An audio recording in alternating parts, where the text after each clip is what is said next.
All right, welcome to the deep dive.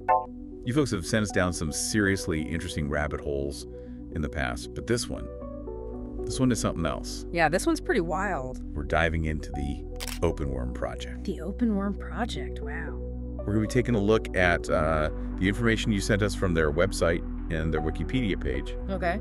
and try to understand just what this whole thing is all about. I think what really struck me when I was reading through all this stuff is just how ambitious the whole goal is.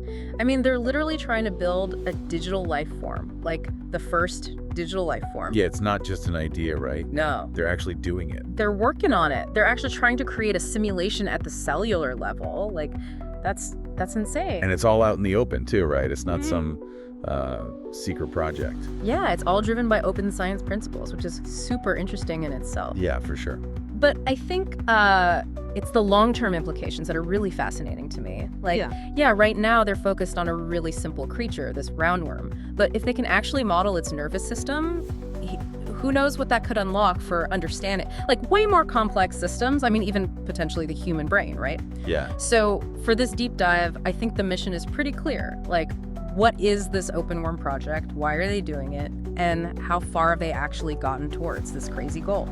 Okay, so let's start with the basics. What is OpenWorm? Like in actual concrete terms, it's more than just like a research paper, right? No, it's like a global science experiment. It's a collaboration. They have researchers, programmers, people from all over the world working together, and they all have this one really specific goal. They want to create a complete cellular level simulation of this roundworm, Caenorhabditis elegans. Ah, C. elegans. I remember seeing that on my bio textbooks. Yeah. Why that worm in particular? You know, that's a good question. And there are a few really important reasons why C. elegans is like the perfect organism for this kind of project. Okay. So first of all, its nervous system is super simple. Yeah. Well, compared to most animals anyway. It's only got 302 neurons in the hermaphrodite form. Okay. But here's the crazy part. They've completely mapped the entire wiring diagram of its nervous system. It's called the structural connectome. So we know exactly how each one of those 302 neurons connects to every other one. Oh, wow. So it's like having the blueprint of the worm's entire brain. Exactly. But the advantages don't stop there. C. elegans also has less than 1,000 cells in its whole body. Okay. And every single one of those cells has been identified and studied, like individually. Oh. So it's a really small and incredibly well-documented biological system. Yeah. Plus, they've sequenced its entire genome, and there's this massive library of mutant strains that scientists have been studying for decades. And on top of all that, there's already a ton of research on its behavior, like a ton. So it's like they picked an organism where we already know so much. Yeah, exactly. And now, on top of that, we have all these new technologies that are giving us even more powerful tools to study it. Okay. There are new microscopy techniques that allow researchers to record the activity of all 302 neurons in a living C. elegans at the same time. Oh, wow. So you can like see the whole nervous system firing. Yeah, like in real time. That's crazy. And they also have optogenetics, which lets them actually control individual neurons using light. That's insane. So they have all this detailed knowledge and these amazing tools, and they're using it all to try and understand how this whole organism works at the neural level. They're in what they call an unprecedented position. I mean, it's like building a Model T before you try to build a Formula One car, right? Exactly. If they can figure this out, it could be huge for understanding more complex life down the road. Yeah, and that's exactly what your sources point out. They say that building this comprehensive model of a simpler organism like C. elegans is a really important step towards understanding more complex biological systems in the future. So how are they actually building this digital worm? Like, what's their technical approach? What tools are they using? So they're taking a very layered approach. Like, they're tackling different aspects of the worm's biology with different computational models. Okay. For example, for the electrical activity in the neurons, like how they fire and communicate, they're using something called the Hodgkin-Huxley model. Hodgkin-Huxley. Yeah. Okay. It's a really important model in neuroscience. It describes how nerve impulses or action potentials are generated and travel along neurons. Interesting. And this kind of detailed biophysical modeling, even for a simple worm, could help us understand things like neuronal dysfunction in diseases. Oh, wow. And maybe even lead to new therapies. Okay, so that's for the electrical side of things. Yeah. What about the physical body of the worm? Right. So for that, they're using something called smoothed particle hydrodynamics. Smooth particle? Yeah, SPH. SPH. Oh.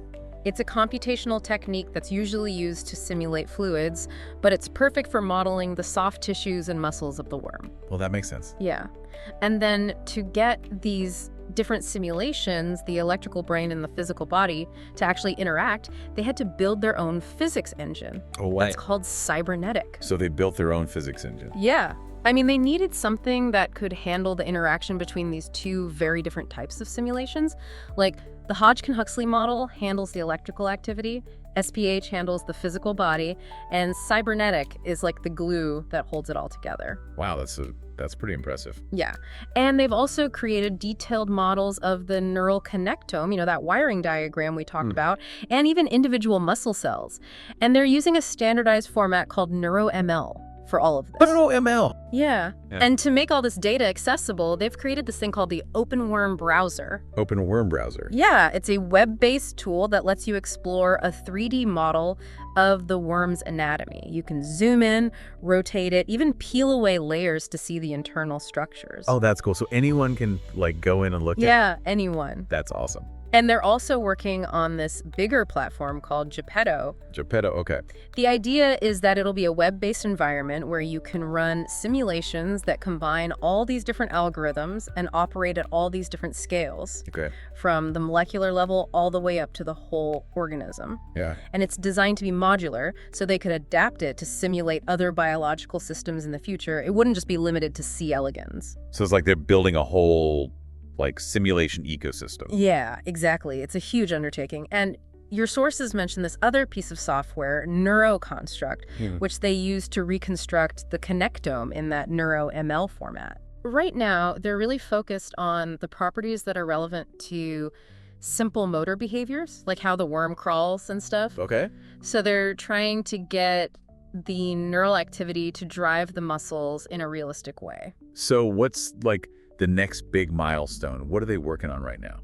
So the next step, according to what you sent me, is to connect their model of a muscle cell to the 6 neurons that directly connect to it, that form synapses. Okay. And their plan is to like approximate how those synapses affect the activity of those neurons. Okay. And then they'll just keep expanding the model, adding more muscle cells and their corresponding neurons kind of step by step. So it's like a real bottom-up approach. Yeah, exactly. Like they're building complexity from the individual components. Yeah, you can't just jump to a like fully functioning digital organism overnight. No, for sure. And they also have this more user-friendly thing called WormSim. WormSim, okay. It's an interactive simulator that lets you play around with a virtual worm in your browser. Oh, that's fun.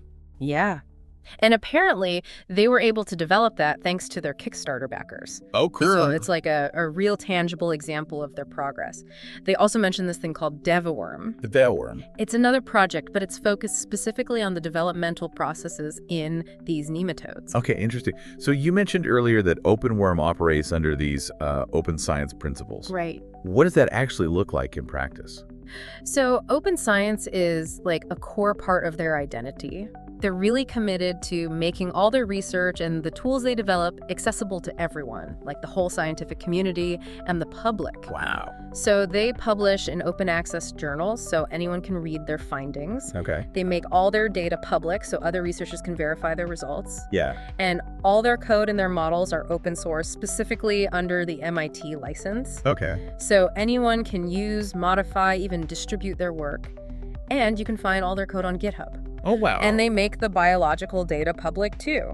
They actually mentioned on their website that they had 20 free publications available by mid-2024. That's a lot. Yeah, it's pretty impressive.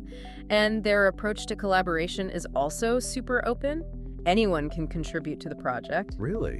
Yeah, their Wikipedia page mentions that they have over 100 people on their technical mailing list. Wow. And they have collaborators from all over the world. That's awesome. And they use virtual lab meetings and other online tools to coordinate everything. Okay. You can even track their progress on GitHub. They have these public milestones. Okay. And they have a public calendar for events, too. Wow, so it's a really transparent way of doing science. Yeah, for sure. But like any project that's trying to do something this ambitious, they've definitely run into some challenges. Okay. You know, their Wikipedia page mentions that back in January 2015, they were still waiting for peer review on some of their work. Okay. And one of their coordinators said that they were only like 20 to 30% of the way there. Wow, I mean, even with all the knowledge we have about C. elegans, building a digital version is a huge undertaking. Yeah, no kidding. And as of 2021, they still hadn't achieved a full brain emulation. It just shows how long of a road it is. Yeah. And the Wikipedia page mentions that there were some earlier attempts to simulate C. elegans, Okay.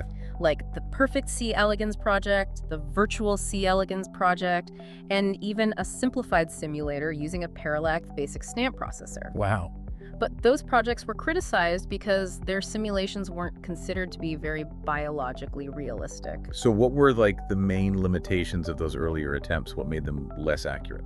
One of the biggest challenges, and this is something OpenWorm is still dealing with, is that we don't have complete knowledge about the strength of the connections between neurons, the synaptic weights. Okay.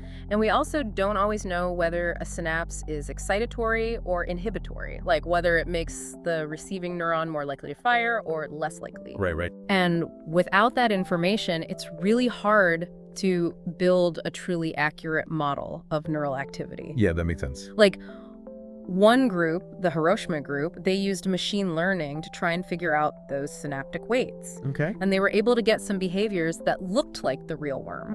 Okay. But the Wikipedia page suggests that those learned weights might not actually reflect what's happening in the real worm.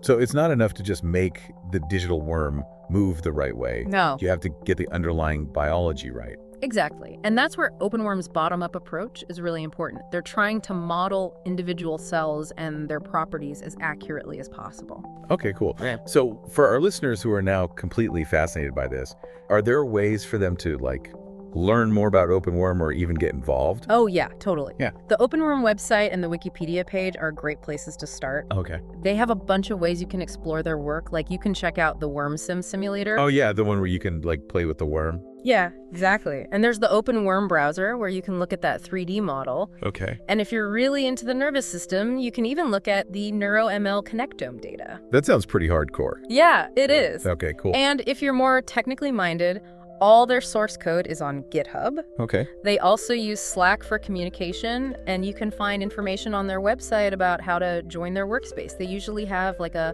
volunteer application form. Okay. And they sometimes present their work at conferences and other events.